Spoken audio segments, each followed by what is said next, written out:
Well, let's talk about the state, or more specifically, the deep state. You say the Bank of England sabotaged you. The Treasury, the civil service. Tell our viewers and listeners about this deep state and the people who really are controlling our governments. I think it's important for people to understand, because people think the Prime Minister is all powerful or the Chancellor is all powerful and they can go into government and they can just pull the levers and things will happen. But actually, the government is controlled by the permanent bureaucracy, by the civil service. It's them who hire and fire the people that work in the government. They control the budgets of each government department. Okay. They make the decisions about how policies are implemented. So even if a policy has been signed off by a minister, it's a civil servant who says whether it's legal. It's a civil servant who implements it. It's a civil servant who signs off the budget for it. And that gives those people a lot of power. Mm-hmm. Now, the Bank of England governor has what I would describe as unaccountable power. He's appointed for 8 years. He can pretty much only be sacked for gross negligence. So he is able to make decisions about the economy independent of the elected government that have massive implications for people's lives. So what has happened, and it's got particularly bad in the last 30 years since Tony Blair got into office, is lots of power that used to sit in the hands of elected people now sits in the hands of the unelected. Mm-hmm. And they are making decisions about monetary policy. So what interest rates are, how much money the Bank of England prints. That's a decision the Bank of England essentially makes.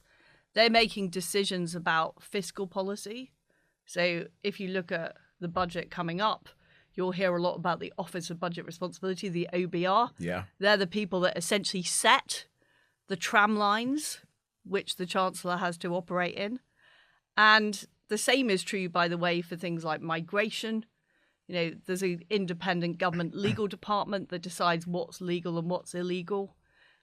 They are the people who are saying, sorry, but you've got to put these migrants up at 4-star hotels. You know, so what I'm saying is that this bureaucratic apparatus is there. It is essentially driving the decision-making of government, and ministers pretty much have to go along with it. But with the Bank of England, though, for example, surely it's better. I would trust an expert in banking and finance than a politician. Well, that makes you part of the globalist elite. Oh, basically, wow. JJ, you're part of the problem. I'm part of the problem. Because if you're basically saying you want the country run by unelected technocrats, you're not a Democrat. You're not a Democrat. You believe in unelected technocracy. It's a position, it's a point of view, but it's not democracy. I just think no one voted for Andrew Bailey. I mean, by the way, he's not even a competent technocrat. He's an incompetent technocrat. But even if there were competent technocrats, the fact is, no one elected them. And if you just allow me to expand on this point. Go on. You know, these are people, broadly speaking, the senior people in the Treasury, the senior people in the Bank of England. They believe in net zero. Okay. They believe in mass migration. They believe in Keynesian economics. They believe in high tax and high spend. Mm-hmm. You know, they were responsible for printing vast amounts of money after the financial crisis during COVID that has inflated asset prices and made it very difficult for young people to get on in life. So they have a worldview. They're not neutral technocrats. Yeah. They have a worldview. And we can see this worldview emerge from time to time. So Bailey has recently criticised Brexit. You know, he has promoted net zero. Mark Carney, who is the ultimate version of these people, you know, made lots of money out of the whole climate change agenda, or what Donald Trump would call the climate change scam. He then went on to be Prime Minister of Canada and is busy ruining Canada's economy at the moment. So, you know, these people are not neutral experts. They are people with an agenda who have huge amounts of unelected power. And what is going on in Britain is the public is incredibly frustrated by this because they keep voting for governments that limit immigration, for governments that want Lower taxes. Well, lower taxes. Yeah. And governments aren't delivering it. And you've got to ask, why is it that the public keep voting for lower taxes and lower immigration and politicians keep delivering the opposite? It's not because politicians are stupid. It's because they're part of this system which has a particular worldview. And you're essentially saying you prefer the worldview of these unelected technocrats to the worldview of the British people. I mean, that's what you're saying, Liz, JJ. You sound like you've been listening to the Joe Rogan Experience far too much. That's what you sound like. This is what I'd like to see happen here, okay? I would say, okay, Liz Truss becomes Prime Minister.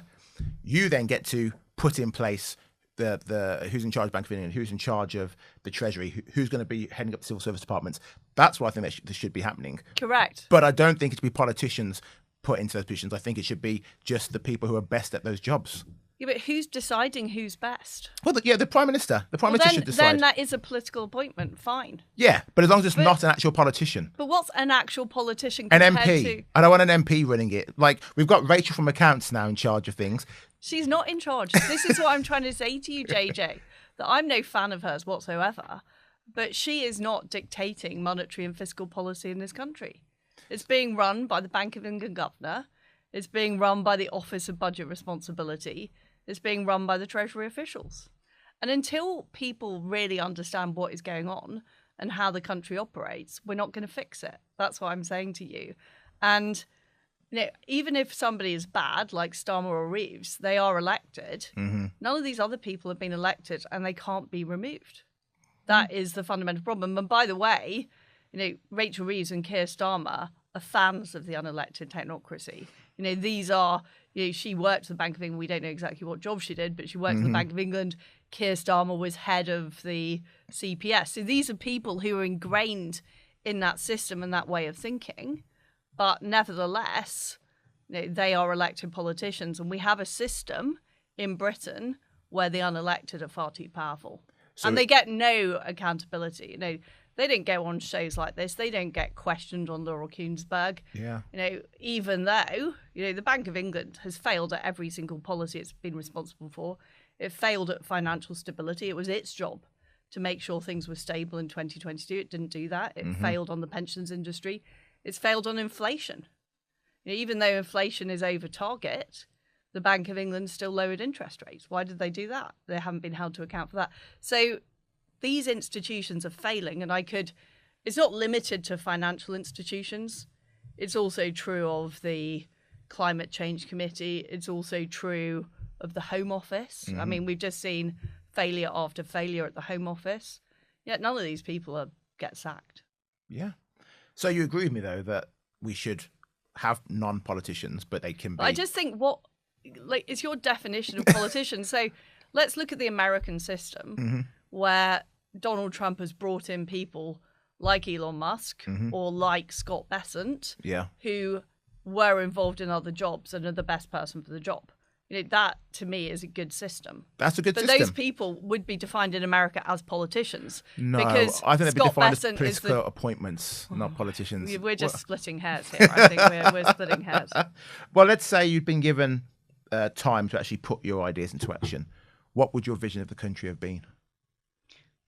Well, first of all, we have to get out of our growth, our economic death spiral. We're in a death spiral that the country's bringing in less and less money. We're putting up taxes more and more.